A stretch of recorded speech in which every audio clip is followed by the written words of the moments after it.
All right, motherfuckers. So you project.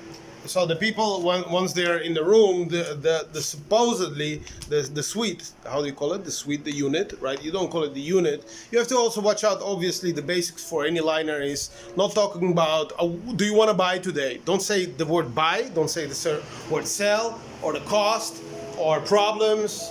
Or don't talk about politics. Don't talk about religion. You want to keep it light.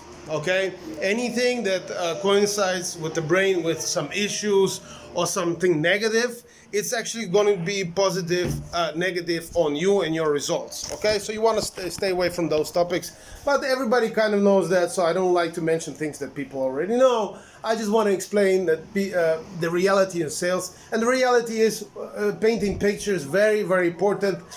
But how to paint a picture is very difficult because it's very unusual for us to, you don't paint pictures walking around and talking to people. And also when they say in the morning in the training, hey, you're gonna put people in the picture, those standard managers, if it was up to me, by the way, I would fire 99% of all the fucking managers nowadays, because all they do is sit there and collect money.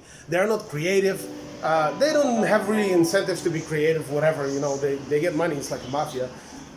They're just there and they sit there no matter their results, right? So they don't have any incentives to learn something new.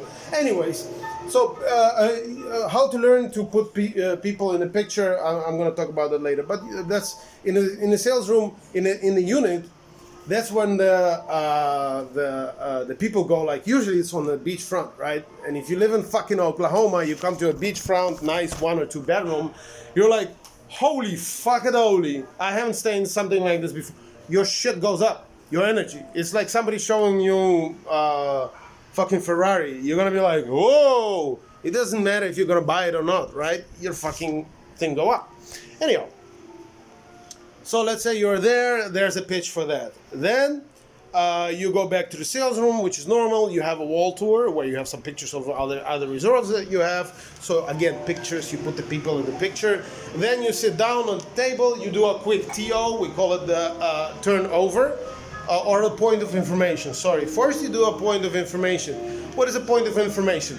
That is just used to pull up your hand because you're sitting on a table with the people, with your guests. You pull up your hand, the manager comes over and you say like, oh, sir, by the way, this is Mrs.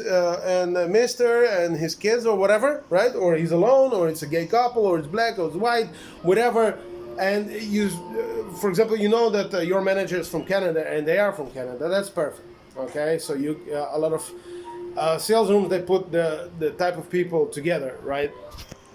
It comes in handy because you trust more people who are from who look like you, talk like you, and who are like you and think like you, right? So that's the idea. Anyway, so the manager comes over, you do a silly question just to warm the things up. He goes away again to check the questions or anything that came up, right? And he does a small introduction of himself. If it's a good closer and he's like really good energy, he lifts the people up a little bit, right? Puts them on a pedestal, thanks them that they're there, and gets the fuck off the table so you can finish up the pitch. How do you finish up the pitch? It's not really finishing up, but the final touches of what you have to offer, and 1 or 2 or 3 third-party stories with some pictures. This shouldn't take longer than 5 to 10, maximum 10 minutes. You don't want to overcook the people. It's like, sales is very delicate, okay? So it's like, you can see it as an omelet. An omelet is very, very tasty if you make it right. But if you let it there for 15 more minutes, it becomes really shitty, okay? Not eatable.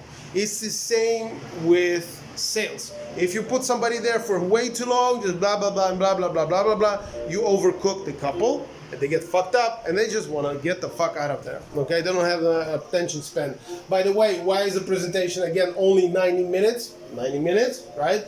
That's because our attention span is 90 minutes, like for a movie, for example. And any movie, after 1 or 2 hours, no matter how great it is, the third hour, it's really difficult to go through unless you smoke some weed and have a nice girl next to you, right? Or a boy, whatever you're into.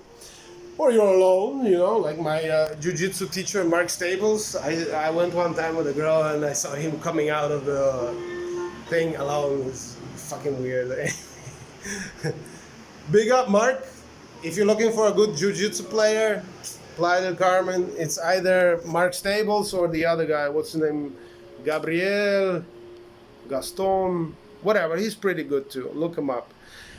Anyway, and then you finish up your presentation, right? The last information, some third-party stories with some pictures, some names, etc. I'm going to be going into how to do a third-party stories, and those are the points. Once you're done with the points, pick your hand up, manager comes over, you shut the fuck up, and you listen, you say yes, and you try to vibe with the people, and try to think happy thoughts, deep breathing. What I've noticed, best salespeople, they take a breath. They take a stop. Okay? Why?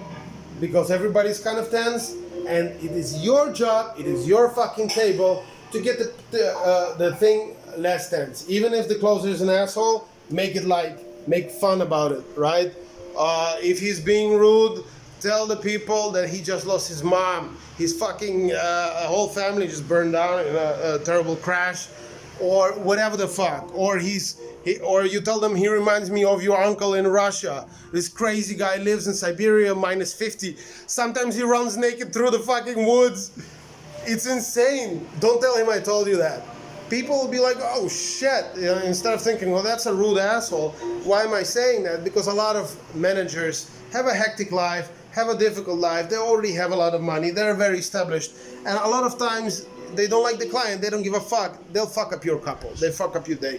So as a liner, never ever complain. If something goes wrong, you sit down, you take a breath, you take a look at what went wrong, you ask some questions to other people about it, you learn from that, and you go on. Never ever get angry in sales. That will just get you fucked up. Imagine this. You're walking up to a girl and she says no to you, and you go angry. What's the next girl gonna feel? This is the same thing in sales. The next girl that you're gonna talk to, and you're like pissed off. She didn't give me the number. Titties, and she looked at me like weird. She didn't even want to talk to me. Or she's like, we had this great connection, but in the end, I didn't get the number. Or the number, she flaked, right? She didn't answer the number, etc. So don't get angry. It's okay. It's fine. Whatever. Next. That's what it's called in timeshare. Next. So after the next video, guys, see you later. Take